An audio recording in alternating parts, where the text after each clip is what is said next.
Hello everyone, this is Kem Shofun from English Insights, your new English teacher online. আজকে আমরা SSC Dhaka board 2025-এর পাংচুয়েশনটা solve করব, জ্যোতিচিহ্ন। আচ্ছা, punctuation কিন্তু ছোটোকাল থেকে আমরা পাংচুয়েশনের ব্যবহারটা ছোটোকাল থেকে আমরা কি একটু ভুল শিখি বা সঠিকভাবে শিখতে পারি না। ওকে, তারপরও আমরা চেষ্টা করব এখন বড় হয়ে এই পাংচুয়েশনটা যাতে সঠিকভাবে ব্যবহার করতে পারি, কারণ একটা পাংচুয়েশনের 19-20 হওয়ার কারণে অর্থটা কী হয়ে যায়, চেঞ্জ হয়ে যায়। So let's get started. So আজকে আমরা যে এখানে একটা ডায়লগ দেওয়া আছে, ঢাকা বোর্ড 2025 একটি কোয়েশ্চেন, এই ডায়লগটি দেখব, পুরোটা পড়ার পর আমরা পাংচুয়েশনগুলো বসানোর চেষ্টা করব। চলো শুরু করা যাক। আচ্ছা, এখানে বলছে Kamal where is your pen. Kamal where is your pen. আচ্ছা, তোমার কলম কোথায়? ইট ইজ গনে, চলে গিয়েছে। গন, ভালো করে দেখো, গন একটা ওয়ার্ড দিয়ে পুরো একটা এক্সপ্রেশন প্রকাশ পাচ্ছে এখানে। কামাল বলছে, রনি বলছে yes it is on the desk a few minutes ago, কয়েক মিনিট আগেও কি এটা ডেস্কের ওপরেই ছিল। নাও বর্তমানে there is no sign of it, এখন এটা কি খুঁজে পাওয়া যাচ্ছে না। I left it on the desk, it is my favourite pen, what can I do, আমি কি করতে পারি। লেটস কমপ্লেন, অভিযোগ জানাই। টু দ্য প্রিন্সিপাল স্যারের কাছে।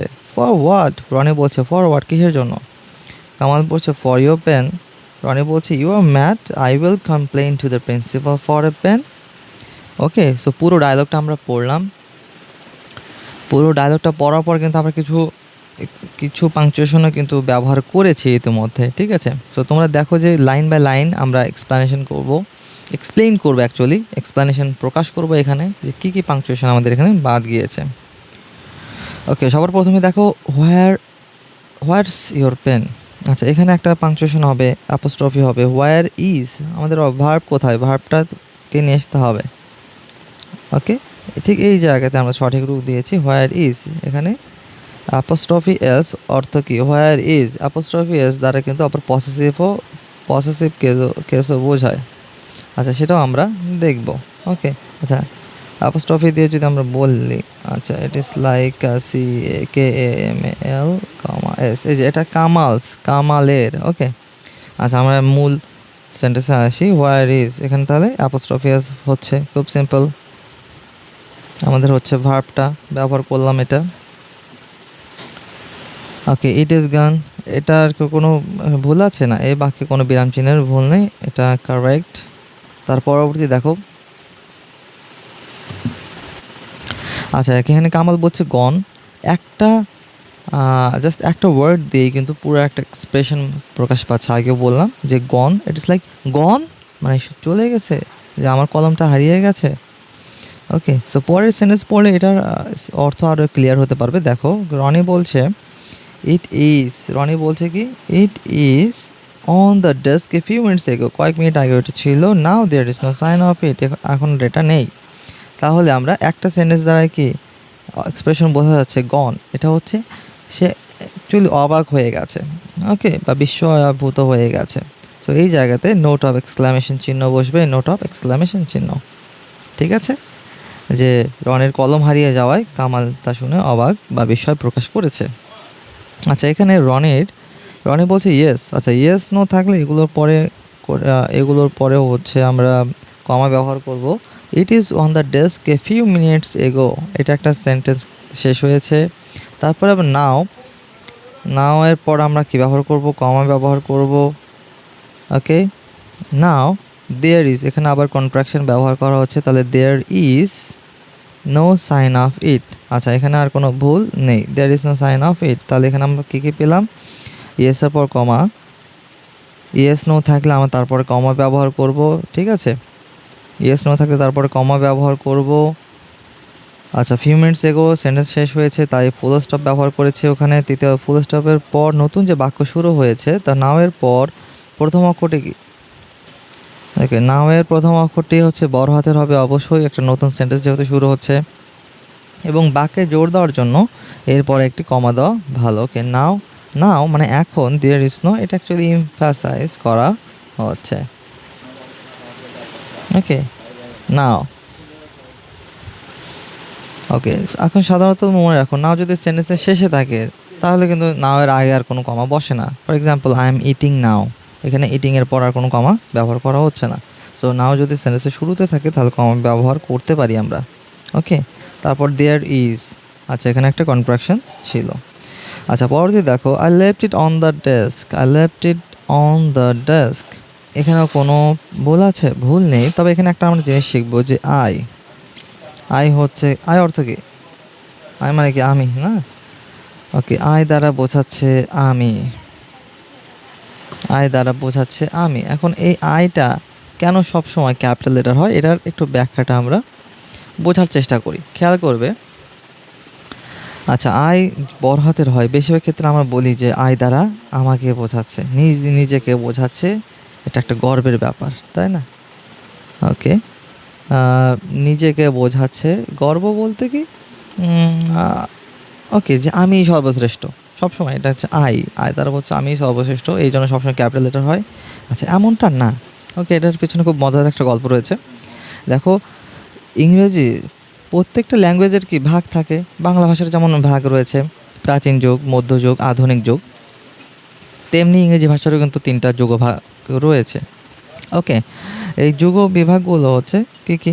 খুব স্বাভাবিকভাবে ওরকম ওল্ড ইংলিশ, বাংলা হলে মিডল, তাহলে ইংরেজিতে বাংলা হচ্ছে মধ্য, ইংরেজিতে হচ্ছে middle English and modern English. ঠিক আছে, আমরা কিন্তু বর্তমানে মডার্ন ইংলিশটা বেশি মডার্ন ইংলিশই ব্যবহার করি। আমরা কি বাংলা কি প্রাচীন বা মধ্যযুগীয় বাংলায় ব্যবহার করি না? ঠিক একইভাবে ইংরেজি ভাষার ক্ষেত্রেও আমরা প্রাচীন বা মধ্যযুগীয় ইংরেজি ব্যবহার করি না, কিন্তু ব্যবহার করি মডার্ন বা আধুনিক ইংরেজি। সো এখন দেখো ওল্ড এবং মিডল ইংলিশে আমি তো বোঝাতে হতো, তাই না? যে আমি বোঝাতে ওল্ড এবং মিডল ইংলিশে আমি বোঝাতে তারা কি ব্যবহার করতো?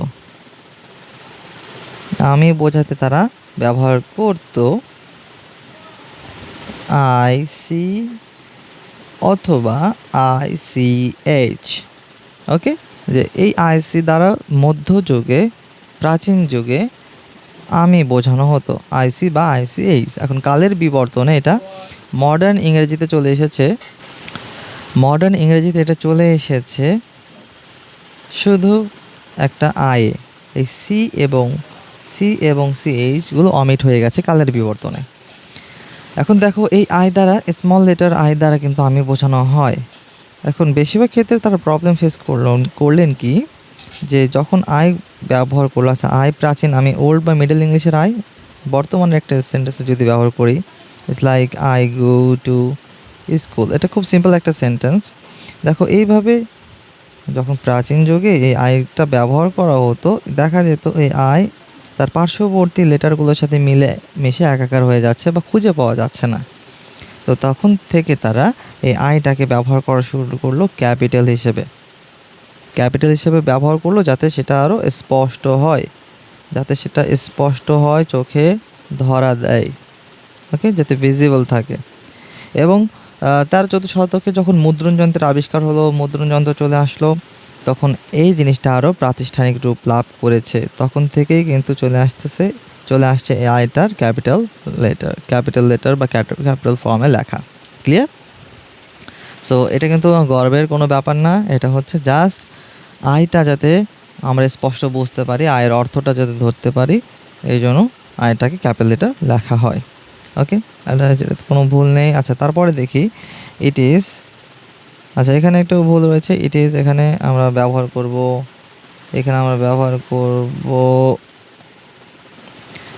Apostrophe, it is my favourite pen. আচ্ছা খেয়াল রাখি ITS, এটা হচ্ছে ইট ইজ, ইহা হয়, ইট ইজ মানে ইহা হয় বা এটা হয়। আর এই ক্ষেত্রে আবার দেখো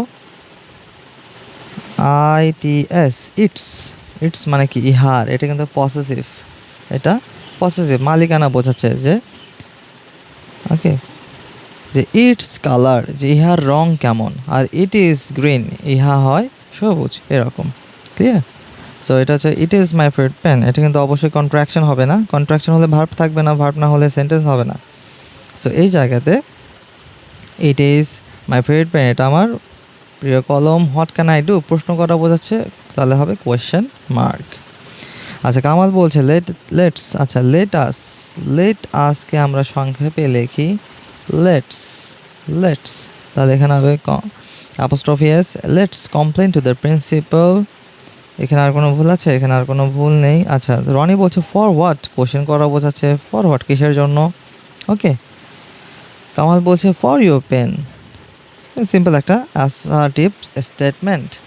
এই জায়গাতে আমরা দেবো ফুল স্টপ। পরে দেখি রনি বলছে ইউ আর ম্যাড, এখানে কি দেবো? ইউ আর, এ আর কে কন্ট্রাকশনের আর এটাকে উঠে যাওয়ার কারণে এখানে অ্যাপোস্ট্রফি ব্যবহার করা হয়েছে, ইউ আর ম্যাড। তারপর সেন্টেন্স শেষ। আই উইল, এখানে আই উইল কন্ট্রাকশন ঠিক আছে। I will complain to the principal for a pen. আচ্ছা, খেয়াল রাখো, I will complain to the principal for a pen, যদি এটা এইভাবে বলি যে আমি প্রিন্সিপালের কাছে একটি কলমের জন্য, প্রিন্সিপাল স্যারের কাছে একটা কলমের জন্য অভিযোগ জানাবো, তাহলে কিন্তু আমার ফুল স্টপ দিলে শেষ হচ্ছে। কিন্তু রনি আগেই বলছে ইউ আর ম্যাড, তুমি কি পাগল, আমি প্রিন্সিপাল স্যারের কাছে একটি কলমের জন্য অভিযোগ জানাবো, তাহলে পরের এই স্টেটমেন্টটা অবশ্যই অ্যাসার্টিভ না। এটা সে একটু বিষয় প্রকাশ করতে পারে, ঠিক আছে, এই জন্য এখানে ব্যবহার করব note of exclamation. Okay, so that's all for today. Stay tuned for my next video.